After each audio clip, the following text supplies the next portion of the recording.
but there is a real and genuine threat. When ISIS say they want to flood our continent with 500,000 Islamic extremists, they mean it.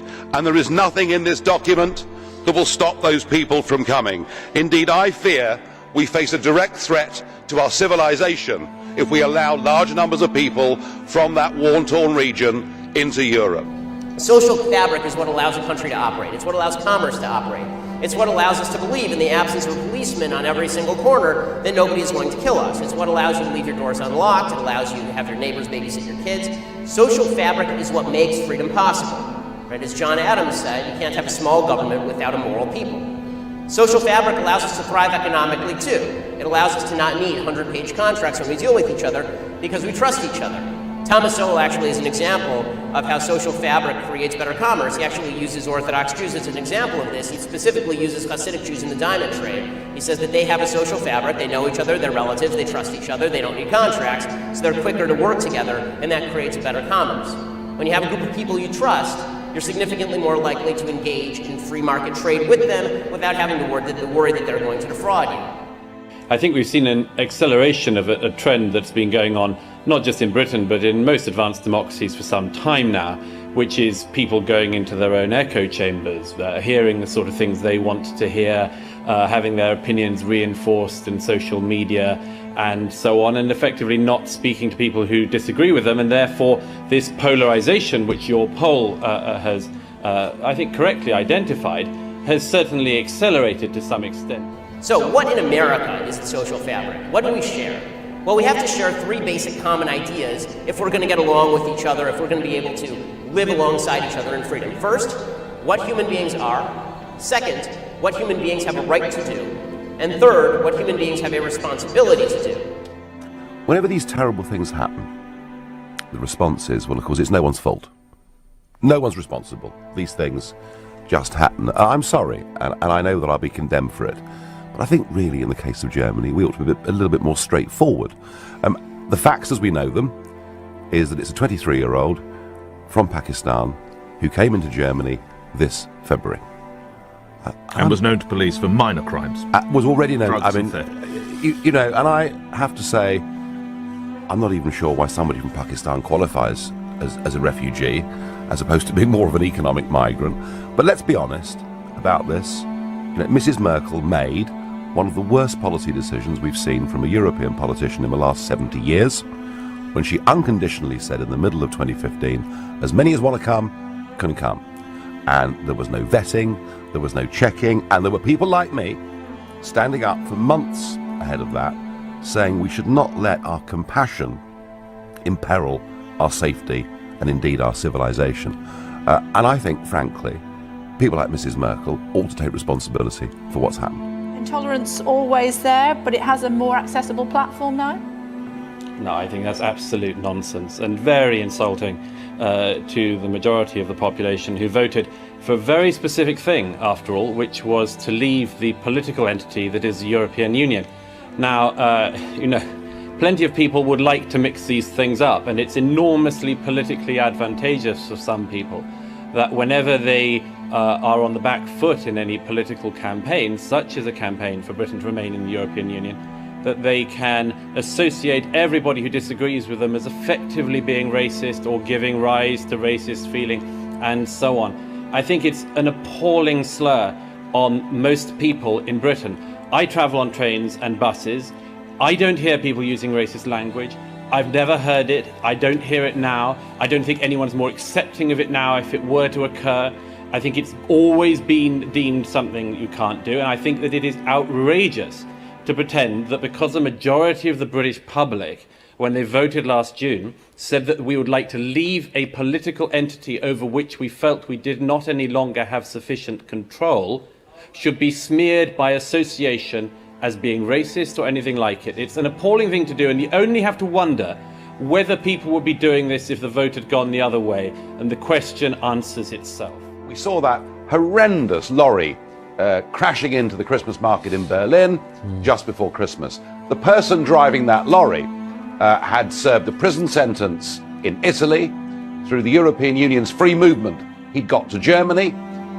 He'd applied for asylum, for refugee status, and been refused, but hadn't been removed. And then, when he was the most wanted man in the whole of Europe, he was able to cross the border into France and into Italy when he was finally caught in Milan. So I think the public right across Europe are furious that the Schengen free movement area doesn't just mean the free movement of good people, it means the free movement of bad people, Kalashnikovs, explosives, and everything else. And they want action. And at last, what we're seeing from Mrs. Merkel is some recognition that it is not racist, it is not inflammatory, it is not wrong to recognise that we have a problem. Respectfully, would Douglas draw one distinction between us, not just our politics, but there is a distinction of colour, and I would suggest to him that if he spoke with, if he was a different colour, if he spoke with a thick European accent or any accent whatsoever, he might find his train journeys and his bus journeys a slightly different experience. Okay. The problem with this is that you go around in a circle, don't you? Forever embedding grievance and identity politics, and you go on and on with identity politics, and then at some point it comes back to bite you. People in this country, I would think, by and large, don't believe that we are separated into totally different communities and that you belong to one community and that there's another community that's out to get you or so on. I think most of us are a long way past that idea and don't like the mongers who have been trying to divide our country along community lines for a very long time now. It's a very low form of politics. But it might just be possible, I just put it out there, there has been a lot of polling in the last 6 months which shows all sorts of things, and apart from anything else, people keep on pointing to the so-called hate crime epidemic. Most of this is explicable not that the British people have suddenly become some knuckle-dragging, racist, fascist, xenophobic bigots, but rather that there is a consistent upsurge in reporting of so-called hate crimes because people are being made aware of such things more and more and are reporting such things, including, and let's remember this, so-called hate crimes that are carried out on social media. We've seen claims that there has been an upsurge in homophobic hate crimes since Brexit. That again is because there is a reporting increase. That does not mean that since last June the British people have decided to take it out on gays and sexual and ethnic minorities and everything else. We've really got to get over this idea that just because you didn't like the vote, you can claim that everyone has suddenly become a bigot. And I'm sorry, Mr. Cox, but it is time people started to take responsibility for what's happened. Mrs. Merkel has directly caused a whole number of social and terrorist problems in Germany. It's about time we confronted that truth. But she wasn't behind this 23-year-old man from Pakistan hijacking, killing the lorry driver and driving through the market. Well, she supports Schengen as well, doesn't she? So he, it would appear he took the truck in Poland.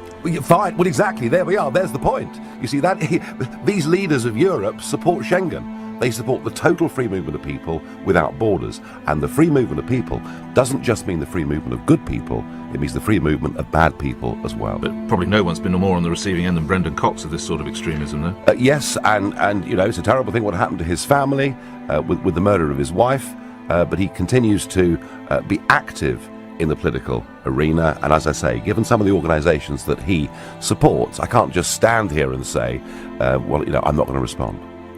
So the notion that human nature can be cured only by a shift in society, that's something that the left believes, and therefore all blame lies with the system. And that's a pretty seductive idea, particularly for people who want to seize the society and use it for revenge.